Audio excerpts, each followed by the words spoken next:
Hello everyone, Jason Rose the artist here. Today I'm going to show you some basic drawing techniques. I'm going to show you how to turn a 2D drawing into a 3D drawing. All you're going to need is a basic pencil, HB pencil is fine, a piece of paper, a rubber, and a pencil sharpener, obviously. Right, so firstly, what is 2D and what is 3D? What does it mean? Well, 2D, two-dimensional, is something that only has two dimensions. So like this piece of paper, for example, it has length, which is one dimension. It has width, which is a second dimension, but it doesn't really have any depth. Well, maybe a tiny depth, but it doesn't really have any proper depth to it. So it looks like it's flat.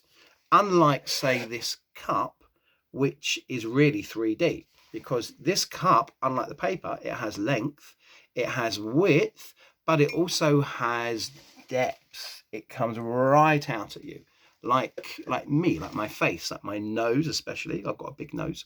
Like everything, when you look around you, everything, most things are three-dimensional. They have length, width, and depth, and they look like they're coming out at you. They're solid things. Now, when we're drawing something, what we're trying to do is basically an optical illusion, because we're trying to draw something out there that has three dimensions onto a two-dimensional piece of paper, two-dimensional surface. So how do we do that? How do we give it the illusion that it's got three dimensions? Well, I'm going to show you that today, some basic drawing techniques. And although we're going to be doing a very simple drawing today, you can use these techniques on everything else that you draw from here on in, whether it's a lion, a mug, a landscape, a person. You can use these basic drawing techniques to turn your drawings from something that's two-dimensional into something that's three-dimensional. Now, you can do this along with me. The first thing I want you to do is just draw on your piece of paper, just draw a circle like this, maybe about the size of an orange or a satsuma. I've made a bit of a mistake. Now, remember, it's fine to make mistakes. You don't have to go for perfection. All artists make mistakes. I make mistakes all the time. I just rub them out and redo things, and we don't want it to be too clean. Mess is fine. Mess is good. So we've got a circle like this, and then what I want you to do is just draw a line, not right at the bottom of the circle, but just a little bit up from the bottom. A line going that way and a line going this way, like that. Yeah. So what we've got there is basically a two-dimensional picture of a ball, or it could be an orange, whatever you want it to be, but something that's round, spherical, on a table. So this is the table and this is the ball. So this is 2D at the moment, isn't it? It's just flat. It doesn't have light, shade, contrast, all the things we're going to put into it, which will make it look 3D. Now, the first thing we're going to do is what I call a blanket shadow.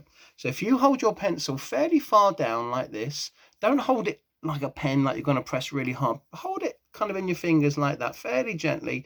Make sure it's nice and sharpened.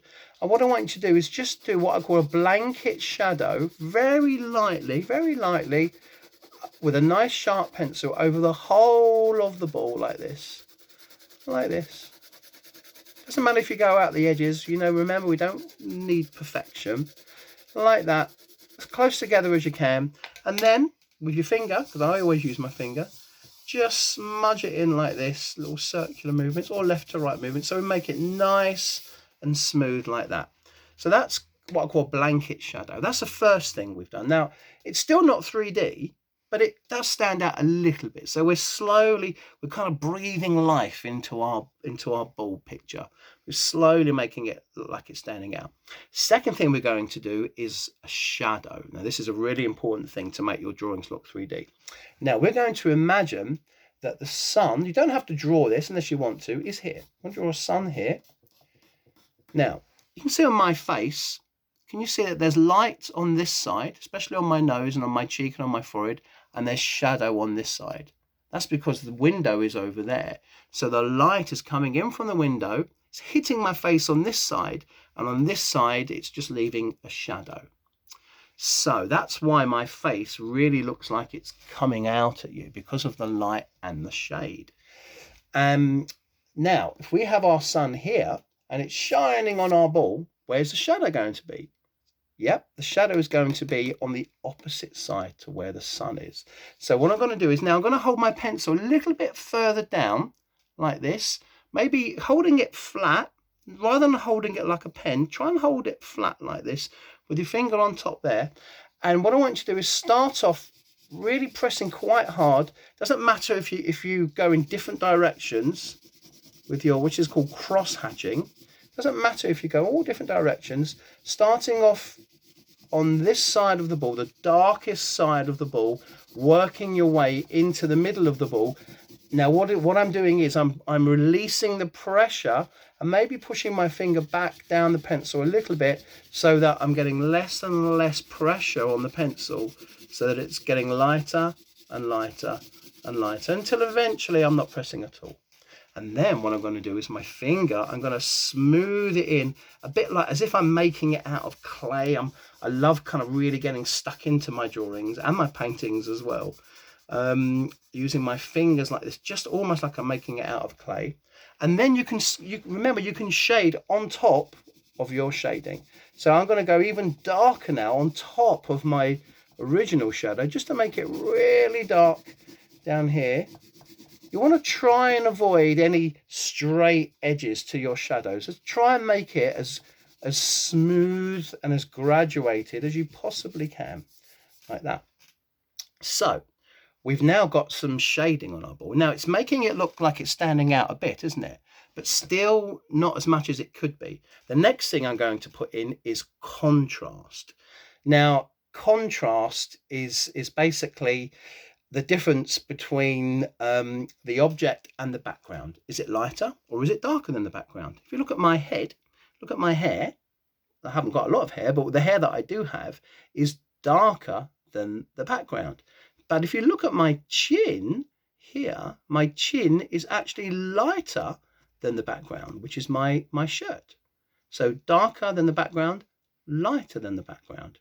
Now it's the interaction between the shadows and the contrast. They're the two main things that make the world look 3D. If it wasn't for shadows or contrast, things would all look flat. So we're going to apply this to our drawing now.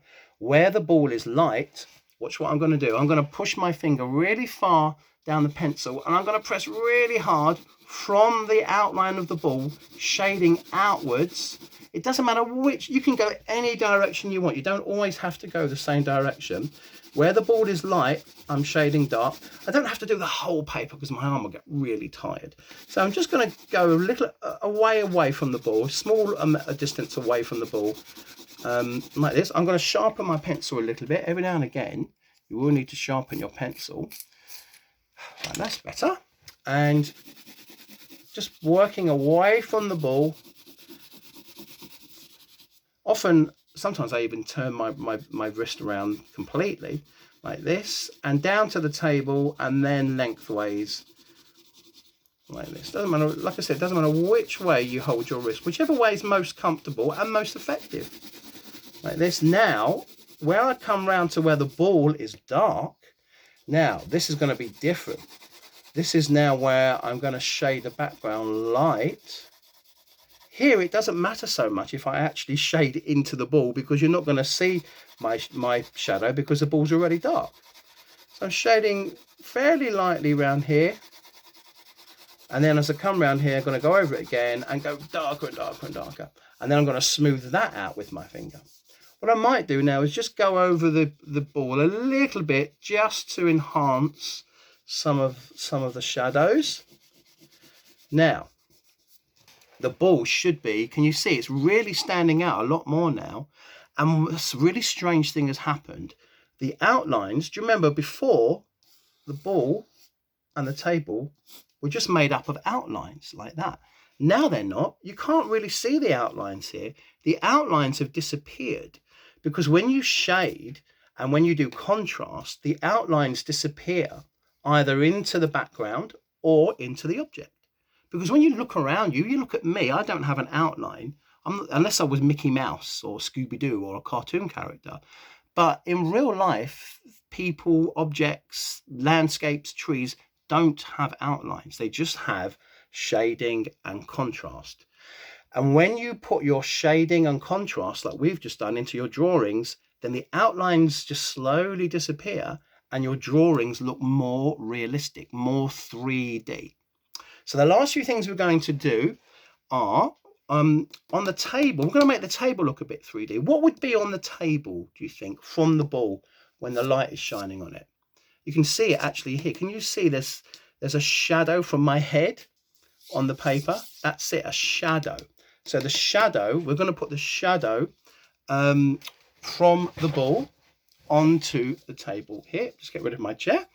And I'm going to say really dark underneath where the ball is, getting lighter and lighter and lighter.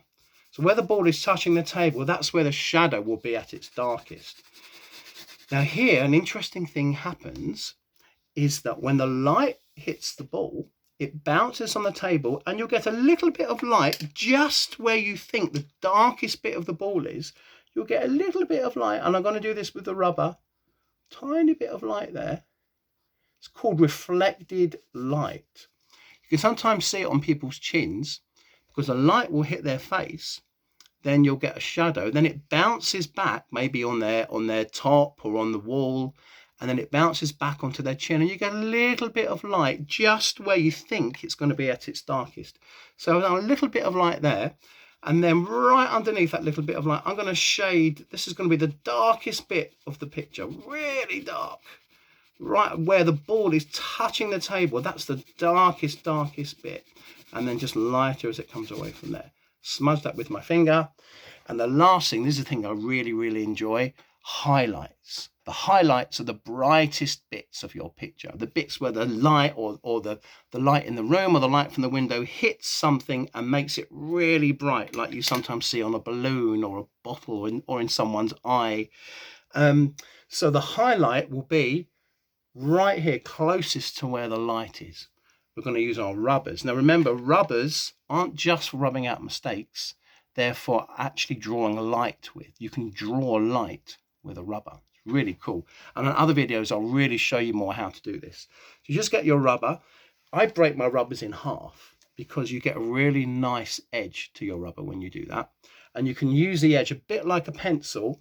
And I'm just going to rub out a little bit here, just a little bit on the brightest bit of my ball, just to make a highlight there. Ta-da! That's why we put a blanket shadow over it on the first thing that we did, was so that now we've got something. Otherwise we wouldn't be able to do this, would we? All of that would just be white. And you can't rub out whiter than white, can you?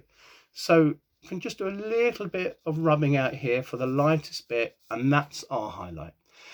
And that's our three-dimensional drawing. I'm going to show you a little bit closer. Oh, there you go.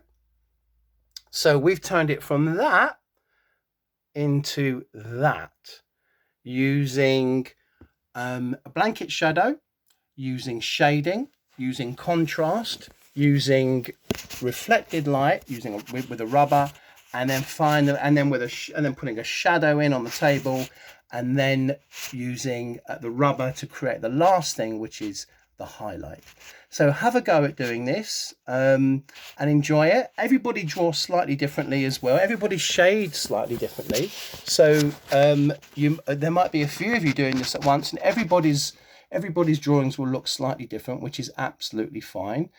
But try and use these techniques and try and turn a 2D drawing of a ball on a table into a 3D drawing of a ball on the table. And then in the next video, I'll show you how to apply these to something a little bit more complicated. Okay, enjoy, and I'll see you soon. Bye.